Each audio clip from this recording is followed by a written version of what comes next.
What if life was a game? Like a video game. What if life was a video game? So for all of you video gamers out there, you would want to master it, right? Right? Of course, ancestors did not want to necessarily, so this would be a new thing.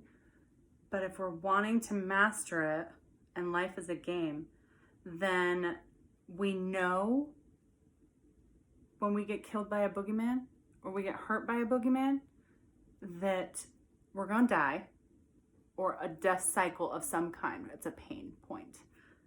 And we need to learn our lesson. We need to learn that the boogeyman's around that corner. We need to learn to get to the next level. We've got to get this, or we need to do this. If you know life is a game and we're learning our lessons on each level, then we know to go to the next level, we might have to die a couple times to learn where the boogeyman is. We might have to date a few shitty people to learn our worth and demand more. But I think we expect everything to go good, and when it doesn't go good, then everything goes to shit and we attract more shit. And we don't dig and we don't do any of it. So that means if we're blaming, we're pushing energy away from us. It's not our fault. Even though every person that comes into your world is a mirror of you of some kind that you're meant to learn from. So you date a shitty person, guess what? You might have some past shitty traits that you need to take a look at. Like, for example, as I've been doing the game of life, and we spiral up a staircase. I like to see it as a spiral because you have the spiral of life and everything, and that makes sense to me because it's one of the universal laws is if we learn the lesson, it clears the karmic slate for it by learning the lesson.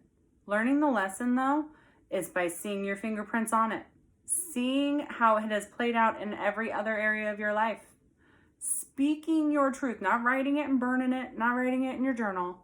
And that's where I teach people to do boundary videos, because to me, that is no interruptions, no nothing. I can get my thoughts across and I'm okay however they choose to react. I was expressing my feelings. Nobody gets to argue how it made me feel. And once you claim that, it is almost like we have blinders come off, because then I have 24 hours that I'm watching evidence. I'm able to watch how that person shows back up. If they're lashing back at me, that's their ego thinking I was attacking them in any way, shape, or form, when really I was saying, this is how you made me feel, and now you get to choose how to show back up, and that wasn't okay.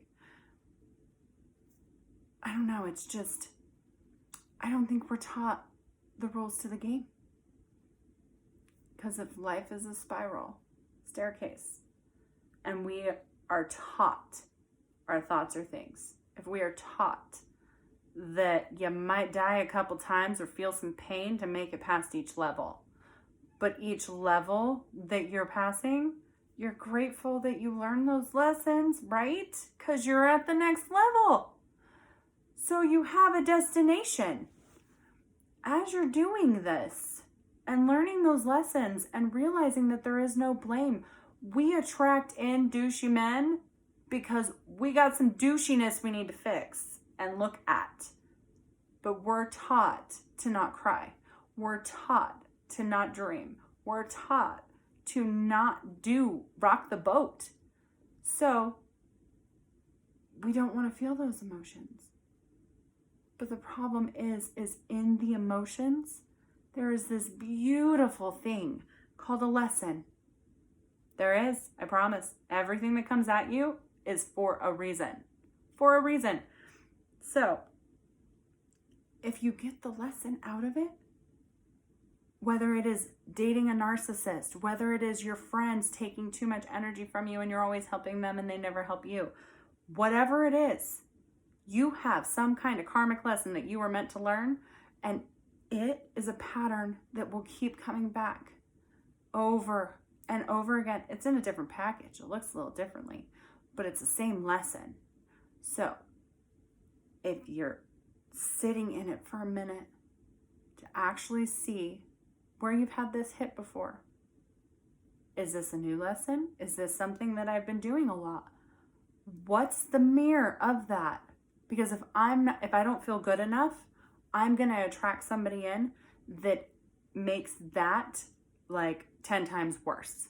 Their energy, their person, their actions will mirror onto me what I am lacking, or what I am scared of, or what my fears are. Those are amplified for me to see them. That is what the universe brings to you. It's the circle of life. So if I am noticing, well, let's do this. For example, I had one guy I dated for a while and did boundary videos, all that kind of stuff, claiming my truth. And as I was learning, problem is when you're learning, we learn a piece, we do it, and then you can't have the next piece until you do that part to get your next piece for it to make sense. So as soon as I had done it and I got to watch my 24 hours and like watch how he showed up, and all of those attachments that we have like disappeared because you're watching just evidence, not how we feel, not all the other stuff that we put into it when we are loving people. So it's the fall in love with their potential crap. But if you're doing that, all of a sudden I realized that I was projecting for what he was doing that made me feel the same way. I was projecting it on him when really it was me scared of jumping into a new venture for something. I was projecting his fear because he had fear that he didn't understand because we like mirror this thing. So when they say it is always better to work on yourself first, if there's an issue in a relationship, marriage, anything, kids even. I don't know how many parents, which FYI parents, when your kids are freaking out, when you are terrified for their safety, when you are terrified for the way they are acting out, start working on yourself. I can't tell you how many parents I see putting themselves closer to the grave because of their stress and anxiety, everything because their kids are having issues. And the kid is mirroring everything you're not saying in your head. These babies that are on the earth right now are so empathic and such light babies. They are meant to help shift this whole world that is in chaos right now. They don't understand their emotions, not to mention add on puberty and everything else that's happening. So, energy is everything, meaning your thoughts are things. Empathic children, thoughts, things. You're mirroring. They are mirroring the freak out, the lash outs, the anger, the depression, the anxiety, the rage. They're acting it all out because we weren't taught self-care. We weren't taught that thoughts are things. Thoughts are energy. It is quantum physics. Thoughts are things. We weren't taught to control and learn how to use those to the best of our abilities. And then we wonder why our kids are freaking out. We wonder why we feel shamed by people that we grew up with or family or whatever, not good enough. They're mirroring back our thoughts. If they're mirroring back our thoughts, we probably need to spend some more time with our thoughts. We need to not be scared of our thoughts. We need to know the tools that we need to be able to snap us out of a downward spiral. You need to know your toolbox and what you have in there. I know music for me. I can come into my happy room. I can dance. I can do yoga. I can do whatever. Put on music and I will snap out of whatever headspace I was in. Because I can get like obsessive on subjects, on things, on whatever, because my brain wants truth. So it'll dig until it finds it. So I challenge you to start figuring out the tools in your toolbox.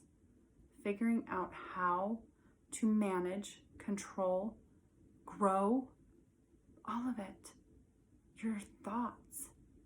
Because until you believe that you're worth it, until you believe that you're loved, until you believe that you can do anything, until you believe and learn how it works, they are just taking on your mirror. They're not listening to your words.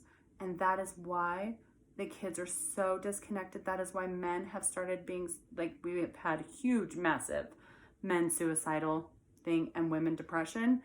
Because women, we take all of the burden on. It is like embedded in us. We take all the burden on. If anybody we love is in pain, so then we get stressed, we have anxiety, we add blame. On top of the we're not good enough because we don't know how to fix it. On top of we never really knew our self-worth to begin with and our self-care and how to do it. And we were definitely never taught that thoughts are important. Dreaming is important. We weren't taught that. So we have no blame because when we know better, we do better. But thinking something's too complicated to ever look into and learn, that is confirming your worth. You are always worth digging into something, even if it feels complicated. Did you ever think the word even complicated? Because words, we were taught words, are meant to like scare us away from it, are meant to have us not ask questions. I think that we are meant to ask questions in our head every day. From what I've learned and all the research, even down into ancient times, we were taught to ask a question every day. Who am I? What is my purpose? How do I fix this? Whatever, because we are spirits living in a human meat suit, living in like a human experience. And what we're supposed to be doing is learning how to live consciously. Consciously meaning not numb, not how to get to work and pay bills. So if we're asking a question and we're surrendering to find the answers to the question, because you have to say, I surrender, show me the answers, because it's part of the free will rule. You have to ask, you have to speak, you need. So asking the questions, your angels and God are trying to send you signs on how to answer that question all day. And we're meant to share our lessons with others.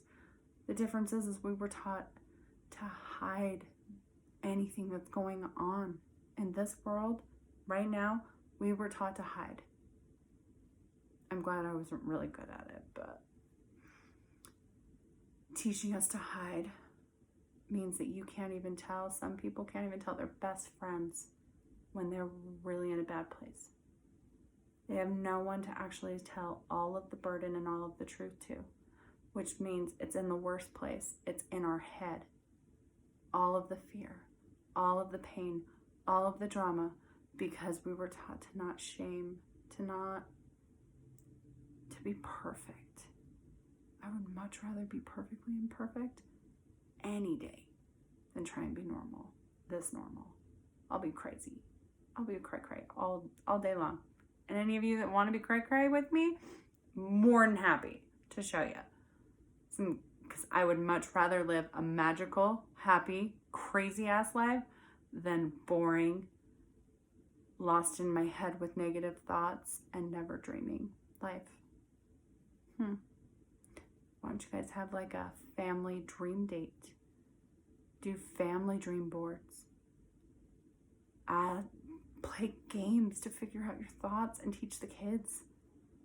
We need to start using what we do know and changing how we teach, changing how we learn, changing how we grow.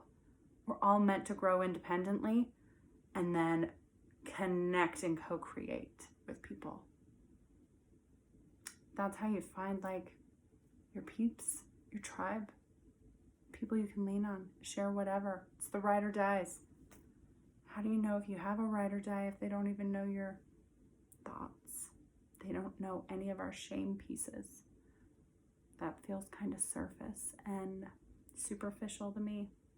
I would rather know your soul and love all of you being perfectly imperfect instead of you ever feeling like you couldn't show me a piece because I might not. I have a feeling our kids feel that a lot because if we're hiding our shame pieces and we're not dreaming and our thoughts aren't under control and they're acting them all out, doesn't that mean that they think certain things they do, they might lose our love? They might lose the people that support them and love them just like you do, just like we were taught. It's the same fear. If we're not saying it, they're feeling it. It gets embedded. Nobody told us if we said something we would be shamed. It is just what happens in Utah County. So instead, I just went and did like the huge shame cyclone so that nothing anyone can say or whatever is going to ever shame me, because I am perfectly fine with all of my shit. I am perfectly fine with every action I've ever done with no regrets. I don't care what it is that somebody wants to throw at me. I will show them exactly the mirror that is showing back up at them. That's what I will do, because I know that what they are saying is not on me. That is their own insecurities, and I am not willing to take that burden on. So thank you. Come again. Anyways, it should probably stop raining. Otherwise, you're going to get way more insights onto thoughts and things. Happy hump day.